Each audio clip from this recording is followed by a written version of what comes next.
अस्सलाम वालेकुम।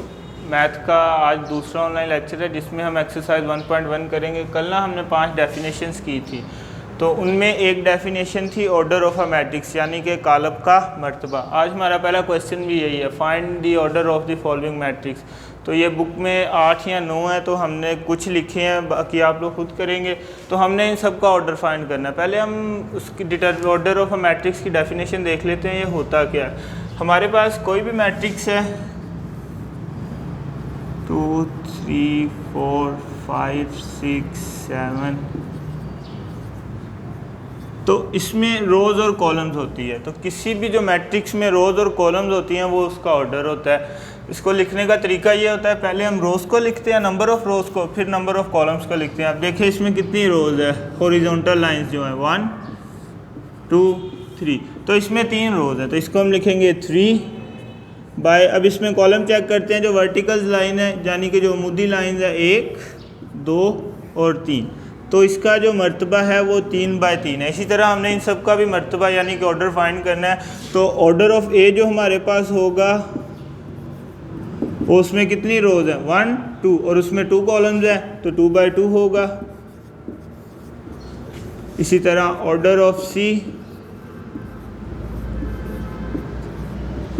में हमारे पास सिर्फ एक रो है और कॉलम हमारे पास 1 और 2 हैं, तो इसको हम लिखेंगे 1 बाय 2। इसी तरह ऑर्डर ऑफ डी लिखेंगे हम। डी में हमारे पास रोज़ हैं 1 2 3, 3 रोज़ हैं और कॉलम्स कितने हैं, एक ही है, ठीक है। तो इसका ऑर्डर होगा 3 बाय 1। इसी तरह ऑर्डर ऑफ जो ई होगा वो हमारे पास होगा 1 2 3 1 2, यानी कि 3 बाय 2।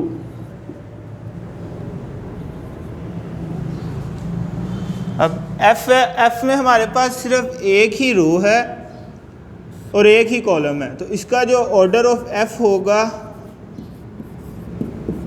वो आएगा 1 बाय 1। और जो लास्ट क्वेश्चन है हमारा एच, इसमें इसका ऑर्डर होगा ऑर्डर ऑफ एच 1 2 रोज़ हैं 1 2 3 और 3 कॉलम्स हैं, तो इसका जो ऑर्डर होगा वो होगा 2 बाय 3।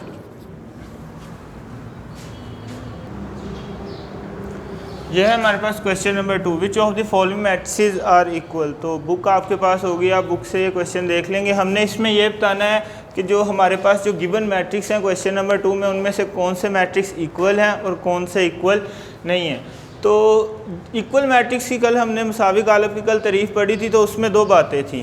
पहली बात तो ये थी कि जो 2 मैट्रिसेस इक्वल हैं उनका ऑर्डर आपस में बराबर होना चाहिए। Order of A is equal to order of B.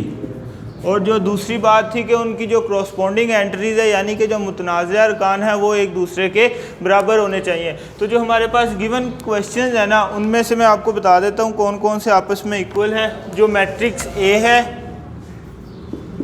वो सी के इक्वल है, और इसी तरह एक और बता देता हूँ, जो एफ है वो जी के इक्वल है, ठीक है। तो बाकी जो है वो आप लोग खुद देख लीजिएगा। तो ये बस इतना ही था क्वेश्चन नंबर 3। क्वेश्चन नंबर 3 है, इसमें हमने ए बी सी और डी की वैल्यू फाइंड करनी है। जैसे कि आपको पता है ये और ये वाले मैट्रिक्स के दरमियान बराबर का निशान है, मतलब ये दोनों इक्वल मैट्रिक्स है। अगर ये दोनों इक्वल मैट्रिक्स हैं तो इनकी हर एक एंट्रीज आपस में एक दूसरे के इक्वल होगी।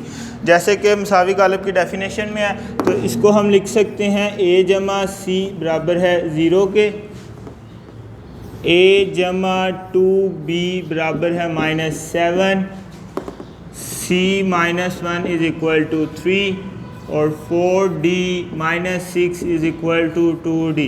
तो ये हमारे पास 4 इक्वेशंस बन गई हैं, 1 2 3 और 4। इनको हमने इस्तेमाल करना है और ए बी सी और डी की वैल्यू फाइंड करनी है। सबसे पहले हम इक्वेशन 3 को इस्तेमाल करते हैं, जो कि हमारे पास है c -1 इज़ इक्वल टू 3। यहाँ से c की वैल्यू अगर हम निकालें तो 3 + 1 c इज़ इक्वल टू 4। तो ये हमारे पास एक वैल्यू आ गई। अब हम c is equal to 4 put c is equal to 4 in equation 1। अगर हम 1 में c की जगह 4 पुट करें तो हमारे पास a की वैल्यू आ जाएगी। a जमा c is equal to 0, c की वैल्यू हमारे पास 4 है, a जमा 4 इज़ इक्वल टू 0, तो a हमारे पास -4 आ गया। अब हमारे पास दो वैल्यूज़ आ गई हैं, c भी आ गया और a भी आ गया। अब हम b मालूम करते हैं इक्वेशन 2 से, तो अब हम लिखेंगे put a is equal to -4 in equation 2। Equation 2 में अब हमने a is equal to -4 put करना है। इक्वेशन 2 हमारे पास क्या है, a plus 2b is equal to -7। तो a हमारे पास -4 है, हम इधर -4 पुट करेंगे, -4 plus 2b is equal to -7। तो 2b ये +4 उधर जाके -4 हो जाएगा, -7 plus 4, 2b is equal to -3। तो ये 2 मल्टीप्लाई हो रहा है, उधर जाके डिवाइड हो जाएगा, b इज़ इक्वल टू -3/2। तो हमारे पास a, b और c की वैल्यू आ गई है। अब जो रह गया वो है d, इसके लिए हम इक्वेशन 4 को इस्तेमाल करते हैं।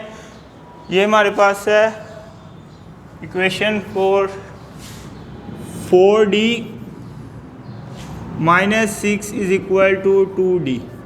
तो d वाली हम दोनों रकमें एक साइड पे ले आते हैं, ये 2d इधर प्लस का इधर आगे माइनस का हो जाएगा, ये -6 है तो जाके +6 हो जाएगा। 4d - 2d is equal to 6, 4 में से 2 निकला तो 2d is equal to 6, d is equal to 6/2।